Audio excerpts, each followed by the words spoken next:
हम लोगों ने प्लैनेट्स के बारे में तो बहुत कुछ जान ही चुके हैं, लेकिन क्या आप एक्सोप्लैनेट्स के बारे में जानते हैं? अगर नहीं तो आइए आज के इस वीडियो में हम एक्सोप्लैनेट्स को डिटेल में समझ लेते हैं। बेसिकली एक्सोप्लैनेट्स को अगर शॉर्ट में कहें तो हमारे सोलर सिस्टम के वे सभी ग्रह जो सूर्य के चारों ओर चक्कर लगा रही है, उन्हें छोड़कर जो भी प्लैनेट्स दूसरे सोलर सिस्टम के दूसरे स्टार्स के चारों ओर चक्कर लगाती है, उन्हें ही एक्सोप्लैनेट्स कहा जाता है। बेसिकली एक्सोप्लैनेट्स को सीधे टेलीस्कोप मतलब कि दूरबीन से देखना बहुत ही मुश्किल होता है, क्योंकि वे उन स्टार्स के चमकदार चमक के पीछे छिपे होते हैं जिनकी ऑर्बिट में वे प्लैनेट्स परिक्रमा करते हैं। इसलिए एस्ट्रोनॉमर इन दूर के प्लैनेट्स का पता लगाने के लिए और उनका स्टडी करने के लिए अन्य तरीकों का उपयोग करते हैं, और वे इन प्लैनेट्स के उन स्टार्स पर पड़ने वाली प्रभावों को देखकर एक्सोप्लैनेट्स की खोज करते हैं, जिन स्टार्स की वे एक्सोप्लैनेट्स ऑर्बिट करती है। लेकिन हम एक्सोप्लैनेट्स का पता कैसे लगा सकते हैं? तो आइए हम इन्हें भी समझ लेते हैं, और वो है वुबली स्टार्स मतलब कि टिमटिमाने वाले तारे का पता लगाना। बेसिकली जिन स्टार के ऑर्बिट में एक्सोप्लैनेट ऑर्बिटिंग कर रही होती है, वह अपने ऑर्बिट के चारों ओर पूरी तरह से परिक्रमा नहीं करता है, जिस कारण दूर से देखने पर वह स्टार टिमटिमाता हुआ प्रतीत होता है। इस मेथड का यूज करके सैकड़ों प्लैनेट की खोज की गई है।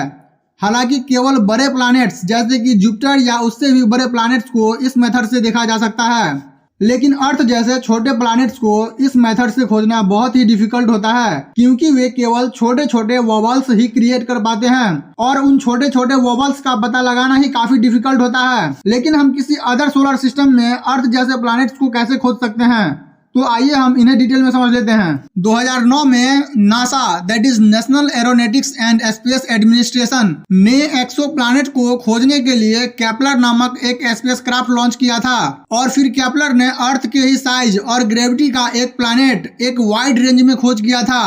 और वे एक्सोप्लैनेट उन स्टार्स की ऑर्बिटिंग करते हैं जिसके साइज और टेम्परेचर दोनों ही डिफरेंट होते हैं। केपलर द्वारा खोजे गए कुछ प्लैनेट्स रॉकी प्लैनेट्स मतलब कि चट्टानी ग्रह भी हैं, जो अपने स्टार से एक विशेष दूरी पर है, और वही स्वीट स्पॉट मतलब कि स्टार और प्लैनेट के बीच स्पेशल डिस्टेंस ही हैबिटेबल जोन कहलाता है, जहां जीवन संभव हो सकता है। साथ ही केपलर ट्रांजिट मेथड को यूज करके भी कुछ एक्सोप्लैनेट को डिटेक्ट किया है। लेकिन अब ये ट्रांजिट मेथड क्या होता है? तो जब कोई प्लैनेट अपने स्टार के सामने से गुजरता है तो उसे ही ट्रांजिट कहा जाता है।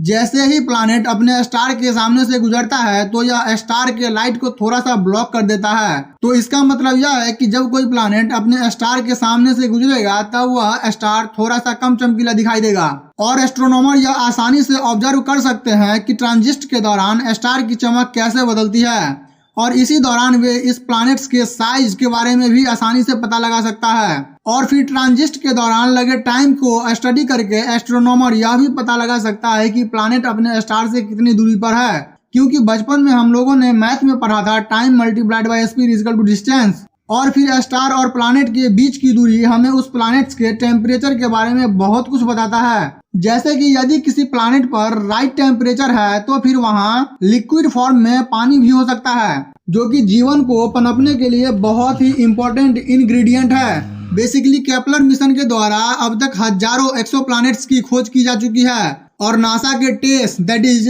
Transiting exoplanet survey satellite mission अभी भी शुरू है। और टेस मिशन का उद्देश्य हमारे नियरेस्ट और ब्राइटेस्ट स्टार के ऑर्बिट में चक्कर लगाने वाले प्लैनेट्स को पता लगाने के लिए इंटायर स्काई को ऑब्जर्व करना। लेकिन अब हम जानते हैं कि यूनिवर्स में एक्सोप्लैनेट अब बहुत ही कॉमन है, और फिर फ्यूचर में नासा मिशन में नासा ने और भी बहुत कुछ डिस्कवर करने का प्लान बनाया है। तो दोस्तों यही था हमारा टॉपिक कि एक्सोप्लैनेट क्या है और इसका पता हम कैसे लगा सकते हैं।